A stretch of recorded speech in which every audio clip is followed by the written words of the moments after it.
नमस्कार दोस्तों, स्वागत है आपका अपने YouTube चैनल पर, जहां हम पढ़ाई को बनाते हैं आसान और मज़ेदार। आज की इस वीडियो में हम बात करने वाले हैं 8th ग्रेड अभ्यास पुस्तिका भाषा भारती कक्षा 5 हिंदी 8th ग्रेड अभ्यास पुस्तिका में आज हम देखेंगे पाठ 3 पंडित ईश्वर चंद्र विद्यासागर, जहां हमें पाठ का नाम दिया गया है पंडित ईश्वर चंद्र विद्यासागर। वीडियो को शुरू से अंत तक ज़रूर देखें, स्किप ना करें, जिससे आपकी कोई भी इम्पोर्टेंट चीज़ आपसे छूटे। तो चलिए शुरू करते हैं। आज का प्रश्न नंबर 1 है, ईश्वर चंद्र दूसरे छात्रों को क्या पढ़ाते थे? उत्तर में हम लिखेंगे उन्हें पढ़ाना अच्छा लगता था। ईश्वर चंद्र दूसरे छात्रों को क्या पढ़ाते थे? तो उत्तर में हम लिखेंगे उन्हें पढ़ाना अच्छा लगता था। ऑप्शन ए जो है आपका सही उत्तर है। इसके बाद है प्रश्न नंबर 2, पराजय शब्द में उपसर्ग क्या है? आपको पराजय शब्द में उपसर्ग बताना है। उत्तर में हम लिखेंगे परा। परा जो है यहाँ पर एक उपसर्ग शब्द है। इसके बाद है नंबर 3 पर प्रत्यय का सही प्रयोग शब्द है। आपको बताना है प्रत्यय का सही प्रयोग शब्द क्या है? प्रत्यय का सही प्रयोग शब्द है प्रगति। ऑप्शन ए जो है आपका सही उत्तर रहेगा प्रगति। नंबर 4 पर है, ईश्वर चंद्र को विद्वानों की एक सभा ने उपाधि दी। उत्तर में हम लिखेंगे विद्यासागर की। ईश्वर चंद्र को विद्वानों ने एक सभा में कौन सी उपाधि दी थी? विद्यासागर की उपाधि दी। प्रश्न नंबर 5 है, निम्नलिखित में से कौन सा शब्द युग्म योजक चिन्ह के साथ लिखा गया है? आपको इनमें से कौन सा शब्द है जो योजक चिन्ह के साथ दिख रहा है? तो उत्तर में हम लिखेंगे भूखे प्यासे। भूखे प्यासे के बीच में कौन सा चिन्ह लगा हुआ है? योजक चिन्ह लगा हुआ है। जो ऐसा सीधा डंडा माइनस की तरह होता है उसे हम क्या बोलते हैं? योजक चिन्ह कहते हैं। जो किसमें लगा हुआ है? ऑप्शन बी में भूखे प्यासे में लगा हुआ है। इसके बाद है, नीचे दिए गए शब्दों में से उचित शब्द चुनकर रिक्त स्थानों की पूर्ति कीजिए। यहाँ पर आपको कुछ शब्द दिए गए हैं जिन्हें आपको सही रिक्त स्थान में लिखना है। तो चलिए देखते हैं रिक्त स्थान। प्रश्न नंबर 6 है, ईश्वर चंद्र का मन में बहुत लगता है। ईश्वर चंद्र का मन किसमें लगता है? उत्तर में हम लिखेंगे पढ़ने। ईश्वर चंद्र का मन पढ़ने में बहुत लगता है। प्रश्न नंबर 7 है, युग निर्माण एवं अखंड ज्योति पत्रिका द्वारा निकाली गई है। किसके द्वारा निकाली गई है? श्री राम शर्मा द्वारा निकाली गई है। नंबर 8 पर है, परिश्रमक पूर्वक शब्द में प्रत्यय है। आपको परिश्रम पूर्वक में प्रत्यय बताना है। उत्तर में हम लिखेंगे पूर्वक। यदि हम परिश्रमक पूर्वक में से पूर्वक हटा दे तो ये हमारा क्या हो जाएगा? प्रत्यय हो जाएगा। इसके बाद है प्रश्न नंबर 9, दर्शन शब्द में ई प्रत्यय जोड़ने पर शब्द बनेगा। यदि हम दर्शन में ई लगा दें तो हमारा उत्तर बन जाएगा दर्शनी।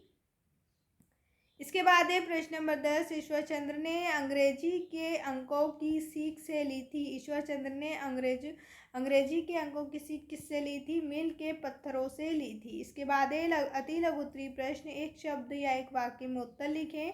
प्रश्न नंबर 11 है, ईश्वर चंद्र के पिताजी ने जीविका के लिए क्या किया? उत्तर में हम लिखेंगे ईश्वर चंद्र के पिताजी ने जीविका के लिए श्री जग दुर्लभ सिंह के यहाँ 2 पैसे की नौकरी की। क्या किया था उन्होंने? दुर्लभ सिंह के यहाँ 2 पैसे की नौकरी की। प्रश्न नंबर 12 है, प्रशंसा शब्द का विलोम लिखिए। आपको प्रशंसा शब्द का विलोम लिखना है। उत्तर में हम लिखेंगे निंदा। प्रशंसा का विलोम होता है निंदा। इसके बाद है प्रश्न नंबर 13। प्रश्न नंबर 13 करने से पहले अगर अभी तक आपने हमारे चैनल को सब्सक्राइब नहीं किया है तो चैनल को ज़रूर सब्सक्राइब करें। वीडियो को लाइक करके अपने सभी दोस्तों के साथ शेयर ज़रूर करें। इस चैनल पे आपको जितनी भी एग्ज़ाम्स होती हैं उन सभी के लिए IMP क्वेश्चंस बताए जाते हैं, साथ ही साथ पेपर सोल्यूशन भी दिया जाता है, जिससे आपके पेपर जो हैं वो बहुत ही अच्छे से जाए। तो चैनल को ज़रूर सब्सक्राइब करें, जिससे हर इम्पोर्टेंट वीडियो आपको मिलती रहे, और वीडियो को लाइक करना बिल्कुल ना भूलें। तो चलिए अब हम देखते हैं प्रश्न नंबर 13, ईश्वर चंद्र को आत्मसुख कब मिलता है? उत्तर में हम लिखेंगे दीनहीन और गरीबों की सेवा और उनकी सहायता करने पर ईश्वर चंद्र को आत्मसुख मिलता था। प्रश्न नंबर 14 है, गति शब्द में अपनी इच्छा अनुसार कोई उपसर्ग लगाकर नया शब्द बनाए। हमें गति में उपसर्ग लगाकर एक नया शब्द बनाना है। उत्तर में हम लिखेंगे प्र प्लस गति प्रगति। यदि हम गति में प्र उपसर्ग लगा देते हैं तो हमारा शब्द बनेगा नया प्रगति। इसके बाद है लघु उत्तरीय प्रश्न। प्रश्न नंबर 15, निम्नलिखित शब्दों के पर्यायवाची शब्द लिखिए। यहाँ पर हमें कुछ शब्द दिए गए हैं जिनके हमें पर्यायवाची लिखना है। पुस्तक, पुस्तक का हम लिखेंगे किताब, पोथी, ग्रंथ। पत्थर, पत्थर का हम लिखेंगे पाषाण, पाहन और शिला। इसके बाद है रात, रात का पर्यायवाची लिखेंगे निशा, रात्रि और रजनी। प्रश्न नंबर 16 है, आप किसी भाषा को सीखने के लिए क्या प्रयास करेंगे? यदि हमें कोई सी भाषा सीखनी है तो उसके लिए हम क्या प्रयास करेंगे? उत्तर में हम लिखेंगे, हम भाषा सीखने के लिए उस भाषा की डिक्शनरी यानी कि शब्दकोश खरीदेंगे, उस भाषा को सिखाने वाली पुस्तक का अध्ययन करेंगे, व उस भाषा को जानने वाले व्यक्ति से भी भाषा सीखने का प्रयास करेंगे। प्रश्न नंबर 17 है, पढ़ाई पूरी होने के बाद जो समय बचता था उसमें ईश्वरचंद्र विद्यासागर क्या करते थे? उत्तर में हम लिखेंगे, पढ़ाई पूरी होने के बाद जो समय बचता था उसमें ईश्वरचंद्र विद्यासागर कमज़ोर विद्यार्थी को पढ़ाया करते थे। यानी कि उनके पास जो समय बचता था अपनी पढ़ाई के बाद उसमें वो क्या करते थे, जो दूसरे बच्चे होते थे कमज़ोर बच्चे उन्हें भी वो पढ़ाया करते थे। इसके बाद ये प्रश्न नंबर 18, दिए गए होर्डिंग को देखकर प्रश्नों के उत्तर लिखिए। यहाँ पर आपको एक होर्डिंग दिया गया है जो किसके ऊपर है, 2 बूंद हर बार पोलियो पर जीत रहे बरकरार। पल्स पोलियो अभियान किसके ऊपर है? ये पल्स पोलियो अभियान के ऊपर हमें एक होर्डिंग दिया गया है। अब इसके नीचे हमें कुछ क्वेश्चंस दिए गए हैं जो हमें इस होर्डिंग में से बताना है। क्वेश्चन है, दिया गया होर्डिंग किस बारे में है? तो दिया गया जो होर्डिंग है वो पल्स पोलियो अभियान की होर्डिंग है। नंबर 2 पर है, 2 बूंद हर बार पोलियो पर जीत रहे बरकरार पंक्ति के संदेश को स्पष्ट कीजिए।